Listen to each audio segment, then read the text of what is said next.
जासला तुम्ही बोलाली शांता बनून जेलती तरी काही. हॅलो गाईज, मी अंकिता. माझ्या मिनी ब्लॉगमध्ये तुमचं स्वागत. आम्ही चाललेलो डोंबिवलीला. पप्पांना आम्हाला एक इन्व्हिटेशन आलता, ते तसे चाललेलो आणि तिथंशी पोचलो आणि गेल्या गेल्या ताई बोलली नाश्ता करून घ्या, नंतर वरती जायचं आपल्याला. वरती म्हणजे पहिले मजल्यावर.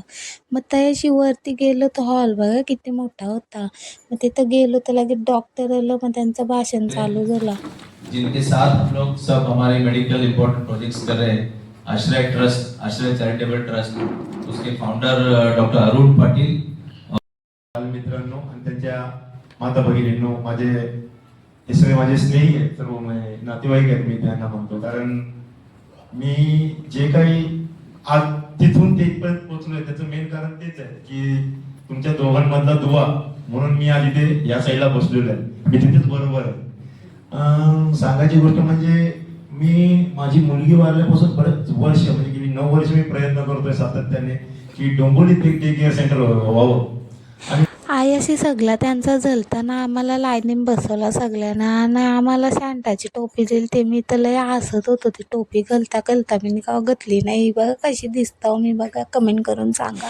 त्याशी जाम मज्जा आली. ते आम्हाला बोलवलं, मला आणि पप्पाला बोलवलं, त्याच्यासाठी मी थँक्यू बोलील त्यांना.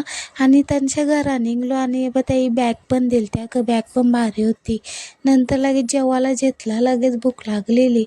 जेवूनच्या लगेच कटिंग करायला बसलो. ब्लाऊज जामल तर शिवायला मग लगेच घेतलं कटिंग करायला. 2 ब्लाऊज कटिंग केला आणि 1 कटिंग केलेला होता.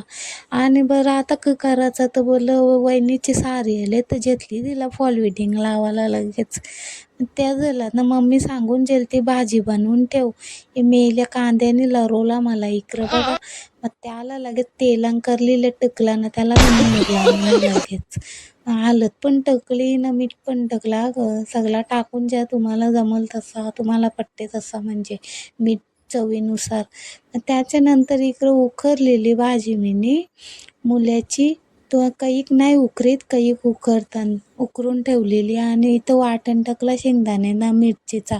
मग उकरलेली भाजी होती मुल्याची, ती लगे टकली याच्यानं केली घाटल ना. मला आवरी भूक लागलेली ना हिशोबाची, बाहेर जाम भूक लागलेली मला असं झालं ही होती कवा ना मी जेताव कवा जेवायला. लगेच बसलो ना बाई जेवायला. या सगळी जेवायला. Bye bye.